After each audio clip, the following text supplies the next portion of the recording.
जय श्री कृष्णा दोस्तों, स्वागत है आपका अपनी इस YouTube चैनल में और आप देख रहे हैं मोटिवेशनल एंड स्पिरिचुअल ज्ञानवर्धक वीडियोस। दोस्तों, आज के इस नए वीडियो में हम आपको श्रीमद् भगवद गीता के दूसरे अध्याय का ज्ञान सुनाते हैं, जिसे सुनकर आपके मन को शांति और दिल को सुकून मिलेगा और आपकी सारी समस्याओं का समाधान भी मिलेगा।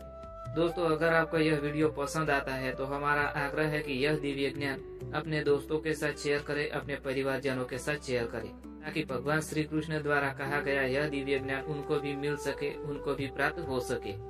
दोस्तों, दूसरे अध्याय का नाम है सांख्य योग। श्रीमद् भगवद गीता के पहले अध्याय में अर्जुन का विषाद योग समझाया गया था और इस अध्याय में भगवान श्री कृष्ण द्वारा अर्जुन को सांख्य योग समझाया गया है। कुरुक्षेत्र के युद्ध भूमि में अर्जुन अपने भाई बंधुओं, गुरु और सगे संबंधियों को देखकर विषाद में डूब जाते हैं। उनका मन कमजोर पड़ जाता है और वे अपने कर्तव्य से विमुख होकर हथियार डाल देते हैं। यह देखकर श्री कृष्ण अर्जुन को गीता का दिव्य ज्ञान प्रदान करते हैं, जो मानव जीवन के लिए अमूल्य संदेश है। अर्जुन व्यथित होकर अपने रथ पर बैठ जाते हैं और वे श्री कृष्ण से कहते हैं, हे केशव, मैं अपने ही स्वजनों के साथ युद्ध नहीं कर सकता। मेरे हाथ कांप रहे हैं, मन विचलित है और बुद्धि भ्रमित हो रही है। इससे अच्छा है कि मैं भिक्षा मांगकर जीवन यापन कर लूं, लेकिन अपनों को मारकर राजसुख भोगना मुझे स्वीकार्य नहीं है। श्री कृष्ण अर्जुन की यह कायरता भरी बातें सुनकर गंभीर होते हैं और कहते हैं, हे अर्जुन, यह तुम्हारी दुर्बलता तुम्हें शोभा नहीं देती है। यह तुम्हारे वीरत्व के विरुद्ध है। उठो, कायरता त्यागो और युद्ध के लिए तैयार हो जाओ। अर्जुन को समझाने के लिए श्री कृष्ण आत्मा और शरीर का रहस्य प्रकट करते हैं। वे कहते हैं, हे अर्जुन, यह शरीर नाशवान है, लेकिन आत्मा अमर और अजर अविनाशी है। आत्मा को कोई मार नहीं सकता, न जला सकता है, न काट सकता है और न ही सुखा सकता है। जैसे पुराने कपड़े त्याग कर मनुष्य नए वस्त्र धारण करता है, वैसे ही आत्मा अपने शरीर को छोड़कर नया शरीर धारण करती है। इसलिए जन्म और मृत्यु के इस चक्र से मत दुखी हो। आगे श्री कृष्ण अर्जुन को समझाते हैं कि हे अर्जुन, तुम क्षत्रिय हो और क्षत्रिय का कर्तव्य है धर्म युद्ध करना। यदि तुम युद्ध से पीछे हटोगे तो लोग तुम्हें कायर समझेंगे और अपशब्द कहेंगे। जीवन भर तुम्हें कष्ट मिलेगा। यदि तुम वीरगति को प्राप्त हो गए तो स्वर्ग जाओगे और यदि तुम विजय हुए तो पृथ्वी पर राज्य करोगे। इसलिए अपने कर्तव्य का पालन करो और मोह को त्याग दो।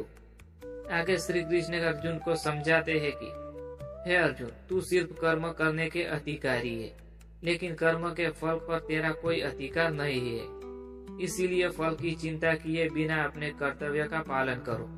न ही सफलता से अहंकार करो और न ही असफलता से दुखी हो। समत्व बुद्धि ही योग कहलाता है। आगे अर्जुन पूछते हैं, हे केशव, स्थित प्रज्ञ व्यक्ति कैसा होता है? वह कैसे चलता है, कैसे बोलता है और कैसे कर्तव्य करता है? इस बात पर श्री कृष्ण अर्जुन को उत्तर देते हैं कि जिनकी बुद्धि स्थिर है, जो सुख दुख, लाभ हानि, मान अपमान में समान रहता है, जो अपनी इंद्रियों को वश में रखता है और जो किसी भी स्थिति में विचलित नहीं होता है, वह स्थित प्रज्ञ कहलाता है। ऐसे व्यक्ति सागर की तरह शांत रहता है, जिसे कोई भी इच्छा या लालसा नहीं रहती है। आगे श्री कृष्ण अर्जुन को यह संदेश देकर कहते हैं कि अर्जुन, अब तुम्हारे सामने दो मार्ग है, एक मोह और कायरता का, दूसरा कर्तव्य और धर्म का। तुम्हें कौन सा मार्ग चुनना है? यदि तुम्हारी बुद्धि और विवेक पर निर्भर करता है, लेकिन याद रखना, निष्काम कर्म ही सच्चा धर्म है। यह सुनकर अर्जुन धीरे धीरे समझने लगते हैं कि उन्हें अपने मोह को त्याग कर अपने कर्तव्य का पालन करना चाहिए। दोस्तों, इस ज्ञान से हमें सीख मिलती है कि आत्मा अमर और अजर है, इसलिए मृत्यु से डरने की आवश्यकता नहीं है। कर्तव्य से विमुख नहीं होना चाहिए, क्योंकि कर्म करना ही धर्म है। फल की चिंता छोड़कर निष्काम करना ही सच्चा योग है। जो व्यक्ति सुख दुख, लाभ हानि में समान रहता है, वही सच्चा ज्ञानी है। इस प्रकार श्री कृष्ण ने अर्जुन को केवल युद्ध का ही नहीं, बल्कि जीवन का सबसे महत्वपूर्ण ज्ञान दिया, जो आज भी हर व्यक्ति के लिए प्रेरणादायक है। दोस्तों, इसी के साथ यह ज्ञानवर्धक वीडियो यहाँ समाप्त होता है।